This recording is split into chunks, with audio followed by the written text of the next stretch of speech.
So Capricorn, your week commencing the 17th of February forecast sees the accent switch from the foundations of life, anything to do with your values, self-worth and money, much more to the exchange of ideas. But that's an area where your ruler Saturn has been truly dominant over the last 2 years. Ironically, just as the Sun moves into this area, chasing Mercury, the planet of communication, Saturn is in a very strong alignment with Mars in your opposite sign.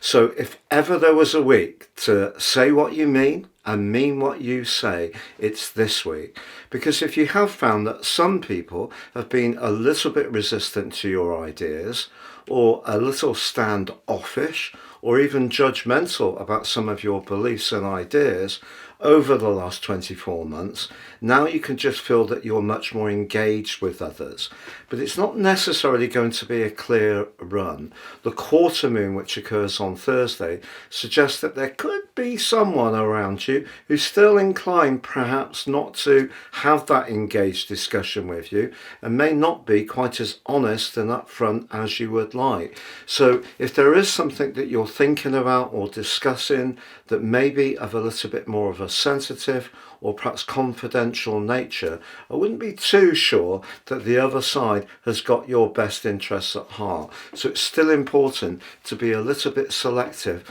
about who you're speaking to, not least that Mercury in Pisces can be a little bit of a muddled position for a planet which really likes precision and clarity, and also does square up with Jupiter, the planet of abundance, also on Thursday as well. So you could have a conversation with someone where it all seems hunky-dory. There's a shared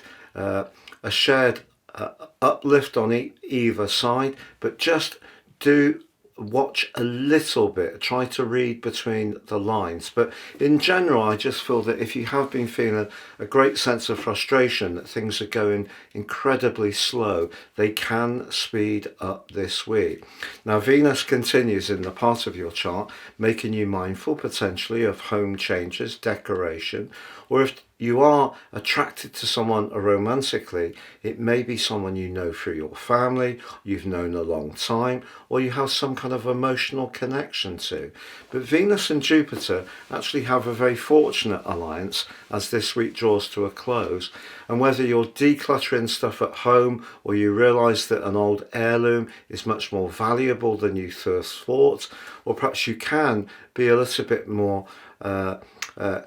canny around marshalling your resources, some information you find out this week can actually be of great help and could prove fortunate too. But in general, the flow of interaction with others will improve, and if there is one person who has been causing some issues recently, as Mars reaches the end of its long retrograde through your opposite sign, which began on January the 6th, by the very end of this week, I feel that they will know in no uncertain terms exactly what your boundaries are.